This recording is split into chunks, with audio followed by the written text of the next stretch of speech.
지금 이재명과 김동현 관계도 미심쩍은 데가 있습니다. 제가 확인되는 것은 없기 때문에 구체적으로 말씀은 안 드리더라도 그러니까 무죄 선고가 나오기 전에 갑자기 판사들에 대한 칭송을 한 것이나 또 그때 열흘 전에 선거법 1심이 바로 코앞인데 그로부터 열흘 후에 있는 위정교사에 대해서 오늘 무죄가 난 위정교사에 대해서 이재명이 집중적으로 막 언론 플레이 같은 것을 했습니다.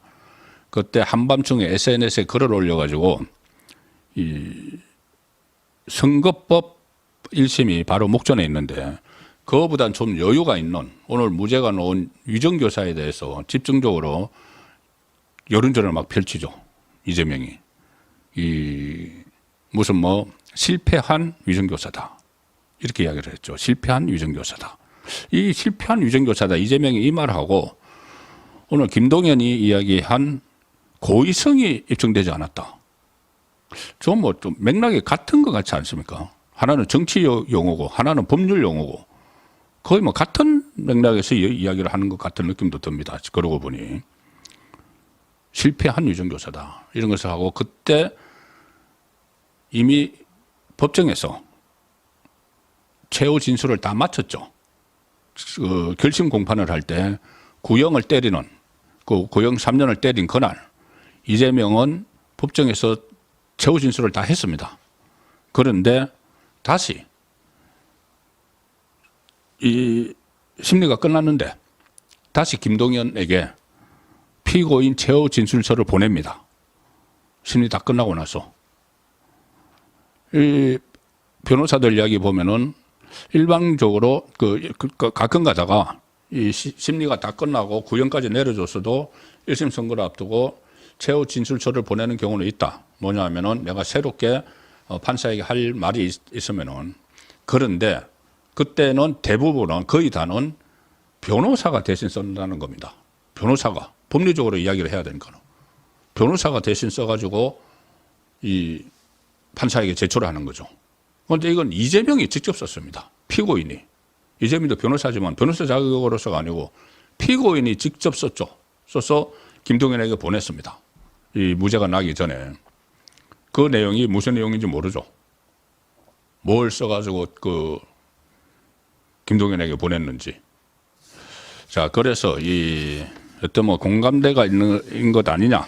그런 의심까지도 하지 않을 수 없는 그런 상황이 있었다는 것을 일단 좀 말씀을 드리겠습니다. 그리고 제가 전제를 드렸다시피 이런 결과가 나온 거 1.4% 틈새로 이재명을 빼돌리는 판결이 나올 수 있었던 것은 이렇게 이재명의 회유, 협박, 공갈 이런 것도 있지만 일반적인 정말 법관의 양심에 의해서 판결을 내리는 판사라면 그게 안 먹혀들겠죠.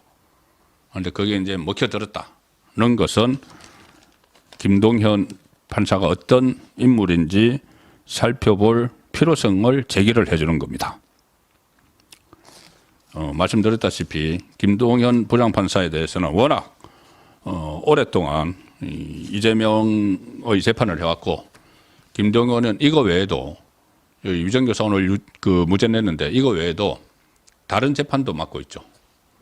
서울중앙지법 형사 33부에서 바로 백현동, 대장동, 위례신도시 개발 비리 의혹 그리고 성남FC 후원금 의혹 사건 이거 4개 묶인 거를 지금 하고 있는데 이 재판도 질질 끌고 있습니다. 질질 끌고 있습니다. 이재명에게 얼마나 우호적인가 하면은 재판을 걸어주고 이재명이 법정에 나오지 않아도 겉으로만 호통치고 다 봐줬죠. 그 전에 정진상하고 공범관계인데 그 법정에서 이재명이 내 정진상 한번 포옹해도 되겠느냐 하는 거는 포옹을 하라. 그 말 많았습니다 그때. 아니 공범관계 두 사람을 같은 법정에서 서로 포옹을 해서 그런 장면을 보여준다는 게 완전히 이재명이 정진상에게 너 다 불면 안 돼. 그러면서 포옹을 해주는 그 장면을 법정에서 하겠다는데 김동현 부장판사가 허락을 했습니다. 어쨌든 수상한 점이 상당히 많은데 그 중에서 재판 지연, 겉으로만 막 호통을 치는 거, 정진상 공범, 법정에서 포옹을 허용을 한 거, 그 다음에 제가 말씀드린 대로 본인이 이 구형이 나오고 나서 1심 선고 날짜를 뒤로 확 돌리는 바람에 한성진 부장판사의 선거법 1심 선고가 열흘 앞서버렸죠. 그러니까 1호 1심 선고를 자기 그 사법노선 동기고 옆방에 있는 가까운 친구 판사 한성진에게 돌려버렸습니다. 1호 1심 선고를. 그래서 저는 1호 1심 선고를 이렇게 돌리는 이유가 그러면은 본인이 유죄가 확실하니까 부담을 덜려고 하지 않았나. 그렇게 제가 분석을 드렸죠. 그게 아니고 어쨌든 제가 1호 1심에서 무죄로 하면은 이게 여론의 질타를 엄청나게 받을 수 있다고 생각을 했는지 어쨌든 뒤로 이거 뺐습니다. 자, 김동현 일단 전남 장성 출신입니다. 고려대 법대를 졸업해서 2004년 광주지법에서 법관 생활 시작. 20년 됐네요. 이재명의 정치 생명을 쥐고 있는 주요 재판을 다루는데 오늘 무죄 선고한 위정교사 1심을 비롯해서 대장동, 위례신도시 이런 것을 쭉 다루죠. 그런데 그때 검찰에서 이 대장동, 위례신도시 다 묶어놓으니까 너무 1심이 늦게 나온다. 분리를 해서 선고를 하자고 이야기를 했습니다. 당연히 분리를 해서 선고를 해야죠. 이제 위례신도시 4개 중에서 위례신도시 재판이 다 마무리됐습니다. 그러면은 검찰이 그렇게 요구를 하면은 위례신도시를 다른 재판부에 돌리든지 아니면 본인이 위례신도시만 가지고 따로 그 1심을 선고를 하든지 뭐 방법을 찾아서 빨리빨리 죄가 확정된 거는 이재명에 대해서 선고를 해야 되는데 그거 거부했습니다. 거부하고 4개 다 끝나고 나서 하겠다. 이거 4개 다 끝나려면 지금 아직도 한 3, 4년 더 해야 된다는 거죠. 그러면은 대선 그 다음 대선 이후에 1심이 다음 대선 이후로까지 갈 수도 있는 이거를 분리를 안 하고 붙잡고 있는 겁니다. 김동현이. 뭔가 수상쩍죠. 그리고 자기가 이렇게 많은 그 재판을 가지고 있으면은 부담이 될 텐데 일반 판사 같으면 부담이 돼서 또 이재명에 대한 선고니까 부담이 돼서라도 떼줄 텐데 자기가 하겠다고 하는 거죠. 뭔가 수상한 점이 있는 겁니다. 그래서 이 다른 또 이 김동현이 가지고 있는 뭐 대장동 이 재판들도 좀 이상한 판결을 나오는 것 아닌가 또 그런 우려까지 나오지만 그거는 이제 앞으로 3, 4년 있어야 되고 그때까지 김동현이 형사 33부 부장으로 있을 리도 없고 그리고 그 전에 그 이재명은 다른 재판으로 이미 구속될 가능성이 높기 때문에 그것까지는 뭐 걱정은 하지 않아도 되는데 자, 김동현이 어떤 인물인가 이거 거의 뭐 알려지지 않았던 이야기입니다. 오늘 이 좌파 매체도 그렇고 어떤 매체들 보면은 김동현이 정치색이 없다, 뭐 정치 편향적이 아니다, 편향적이지 않다 그렇게 했는데 그 기사를 그 취재를 안 하고 쓰는 겁니다. 그런 거는 자 어떻게 이 설치는 스타일인가 김동현이 인천지방법원 부장판사를 한 적이 있는데 그때 뭘 했나 하면은 전국 법관 대표회의 부의장, 전국 법관 대표회의 부의장을 맡았습니다. 인천지방법원 부장판사 할 때 전국 법관 대표회의 들어보셨죠? 법원에서 어떤 일이 있으면은 자기들이 뭐 대표자 회의 해가지고 막 그 참여를 하고 그런데 주로 이제 그 좌파 성향의 활동을 합니다. 그때 이 법관 대표 회의가 이 처음에 상설화된 게 언제냐 하면은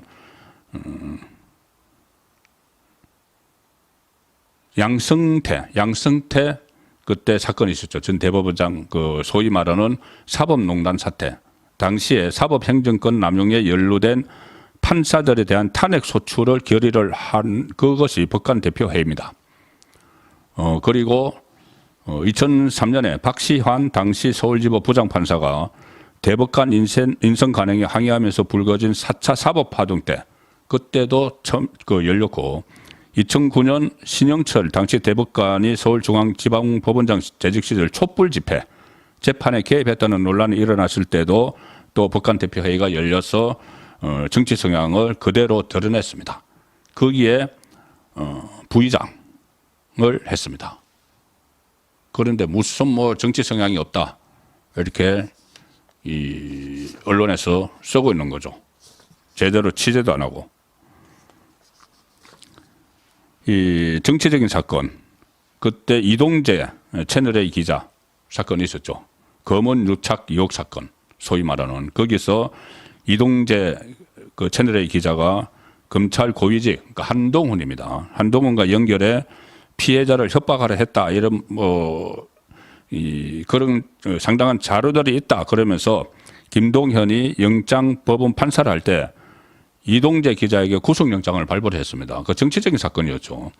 발부를 했는데 당시 법치주의 바로 세우기 행동연대가 다음 날 고발장을 제출했습니다.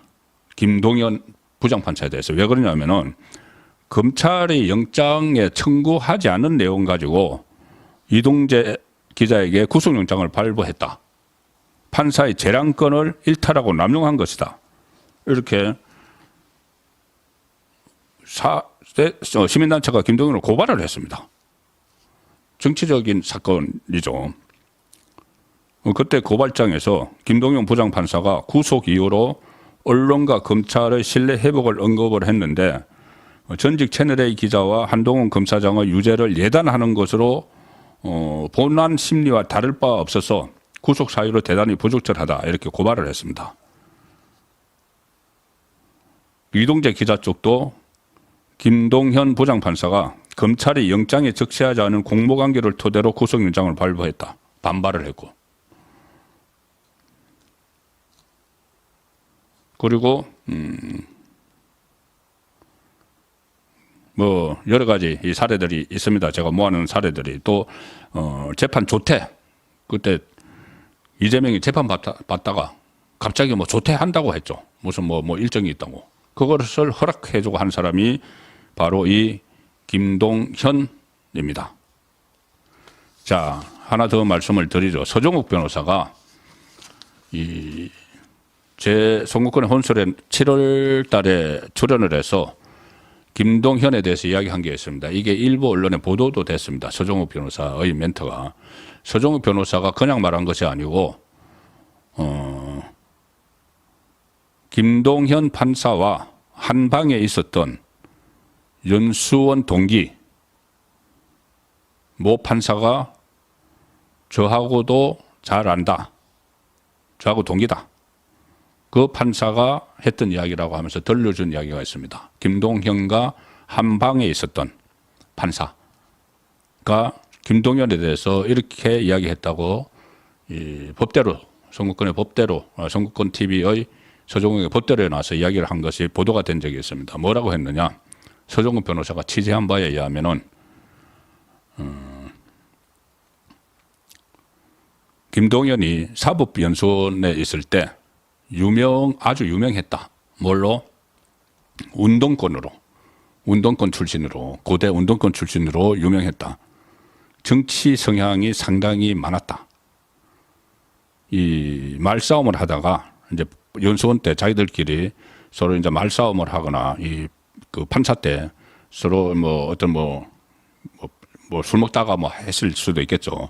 말싸움을 막 하면은 좌파 편을 막 들면서 입에 거품을 문다. 취재한 내용입니다. 잘 아는 김동현을 술자리에서 막 싸우듯이 입에 거품을 물고 좌파 편을 든다. 그런 판사가 김동현이다. 자, 그런 이런저런 이야기들을 보면은 이게 오늘 유죄 판결이 난 것이 정치색이 배제됐다고 보기 어려운 그 결론입니다. 그래서 제가 말씀드렸다시피 이게 도저히 납득하지 할 수 없는 이유, 고의성이 없었다. 고의성이 없었다. 그리고 위정을 한 사람은 유죄인데 위정을 교사를 한 사람은 고의성이 없어서 무죄다.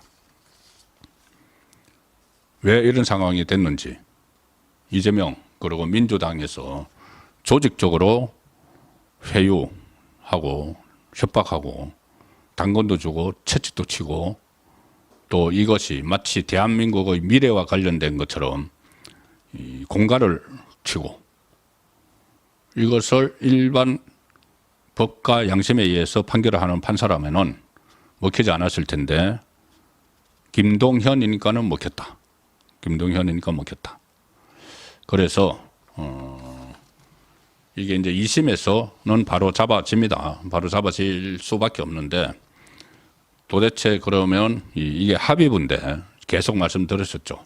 처음부터 김동현의 성향의 그 성향 때문에 이상한 판결이 나올 수도 있다고 했다가 아니다. 배석 판사를 믿어야 된다.